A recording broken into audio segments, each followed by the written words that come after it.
I discovered a behavior I've been repeating without knowing. I didn't notice the behavior at first. No one ever does. Repetition hides best when it feels natural. When it blends into routine so seamlessly that questioning it feels unnecessary, even strange. Habits survive by becoming invisible. By disguising themselves as personality, preference, instinct. The discovery came by accident, late at night. During one of those restless hours where you clean not because things are dirty, but because your mind won't slow down. I moved the couch away from the wall and froze. There were marks on the floor. Thin, curved scratches carved into the wood, pale against the darker surface, repeating in the same arc over and over. Not random damage. Not wear from dragging furniture carelessly. The curves were too consistent. Too intentional. A half circle. Again. And again. And again. As if something heavy had been pulled into the exact same position countless times. As if I had done it. I knelt down, tracing one of the grooves with my finger. The wood felt smooth inside the scratch, worn by repetition. And with that touch came a strange, hollow recognition. Not memory exactly, more like muscle memory without the muscle. The sense that my body understood the motion even if my mind didn't. That night, sleep wouldn't come. Not because I was afraid, but because my body felt. Alert in an unfamiliar way, poised, like it was waiting for a signal it expected to receive. When I finally slept, it wasn't rest. The next thing I remember, I was standing, not walking, not moving, standing upright in the middle of my bedroom, facing the closed door. My posture was perfect. Feet evenly spaced. Spine straight. Arms relaxed at my sides, fingers slightly curled like they'd been placed that way deliberately. My breathing was slow and shallow, controlled. I checked the time on my phone, 3:17 a.m. I had no memory of getting out of bed. I laughed. Because that's what you do when your mind needs to protect itself. Sleepwalking, I told myself, stress. The brain does strange things when it's tired. That explanation was comfortable, painless. Then I looked down. The carpet beneath my feet was pressed flat, fibers bent into a shallow curve. The same curve I'd seen under the couch. After that, the behavior stopped hiding. It revealed itself in fragments, like something testing how much I could notice without panicking.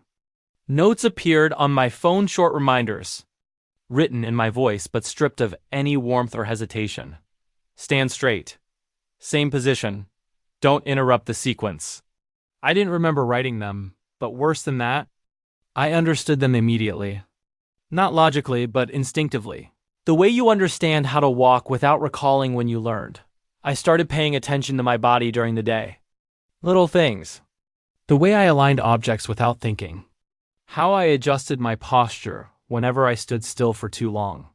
How I repeated small actions, turning a mug, tapping a finger until something inside me felt settled. Once, I caught myself rotating my coffee mug exactly 3 times before taking a sip.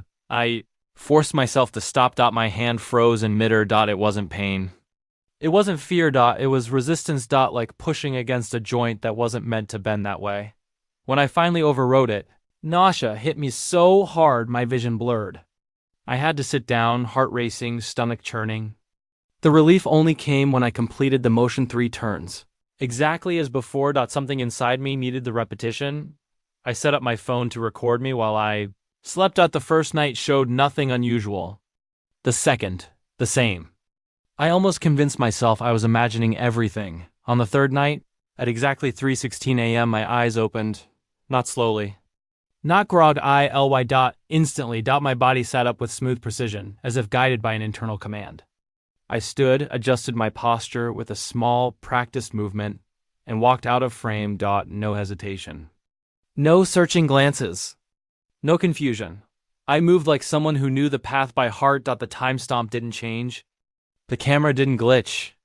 I didn't disappear. I simply wasn't myself anymore. I added a second camera in the hallway. That footage showed me stopping in the same place every night, facing the same blank section of wall. I stood there for 7 minutes, completely still. No blinking, no shifting weight, just shallow, rhythmic breathing. Then, precisely, I turned and walked back to bed. I lay down, closed my eyes, and slept peacefully until morning like nothing had happened. During the day, I felt Better, calmer, more focused.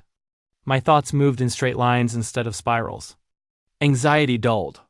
Emotions flattened into something manageable. Efficient. That should have scared me. Instead, it felt like relief. It was only when I tried to stay awake past 3 a.m. that I realized how little choice I had. At 3:14, my thoughts slowed. At 3:15, my vision narrowed. At 3:16, my awareness stepped aside. When I came back, it was 3:24. I was sitting on the hallway floor, my back against the wall, staring at the exact spot I usually faced while standing. Up close, I saw what I'd somehow missed before. The paint was worn thin. Scratched? Dozens of tiny marks etched into the wall at eye level. Symbols. Shallow at first. Then deeper. Then confident. Like something learning how to carve them properly over time. Asterisk. I photographed the symbols and spent the rest of the night staring at the image on my phone. They didn't resemble any language I recognized. No alphabet. No numbers. No obvious symmetry. And yet, the longer I looked at them, the more my eyes began to follow a path between the lines. Like they were meant to be read in a sequence I almost understood, not consciously. Physically. My finger twitched, tracing invisible shapes in the air, matching the symbols without me deciding to do it. When I realized what was happening, I dropped the phone and pressed my hands together. Forcing them still. My heart was racing. But my mind felt disturbingly calm, like something had been satisfied. Asterisk. The dreams started after that. Not vivid dreams. Not nightmares. Instructional dreams. I would find myself standing in a long, narrow hallway that wasn't my apartment. The walls were close, pressing inward, covered floor to ceiling with variations of the same symbols carved into my wall. Thousands of them. Each one slightly different, as if representing failed attempts slowly approaching correctness. At the end of the hallway was a door. I never touched it, but every night I stood a little closer. The behavior began bleeding into the daytime. I caught myself stopping mid-step in public places, aligning my feet unconsciously. In elevators, I stood perfectly centered, hands at my sides, staring straight ahead even when others shifted around me. Once, I froze in the middle of a crosswalk for a split second too long, my body locking into position before releasing. Again, people stared. I smiled. Automatically, I started repeating phrases under my breath, without realizing it. Short sequences of sounds that didn't belong to any language I knew, but felt necessary to complete. If I stopped midway, a sharp pressure built behind my eyes until I finished.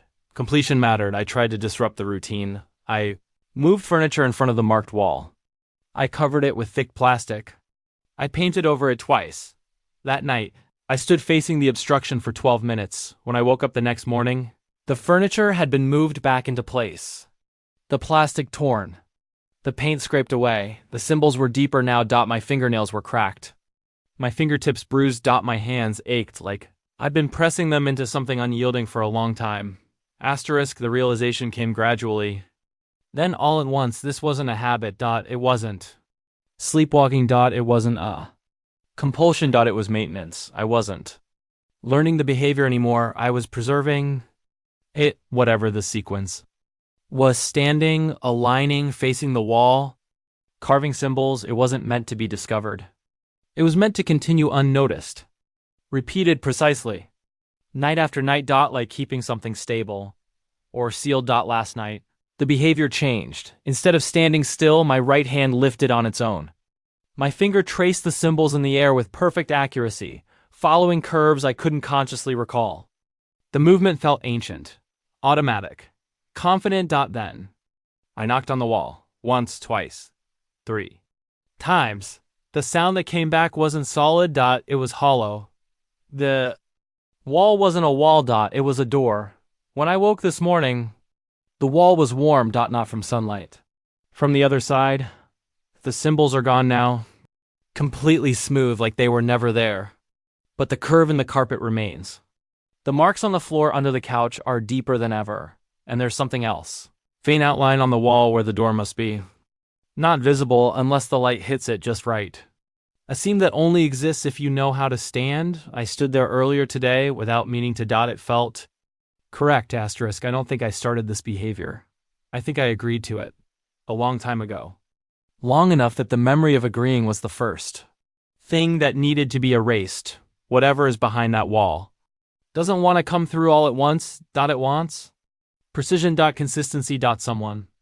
Reliable enough to repeat the same action every night without asking why.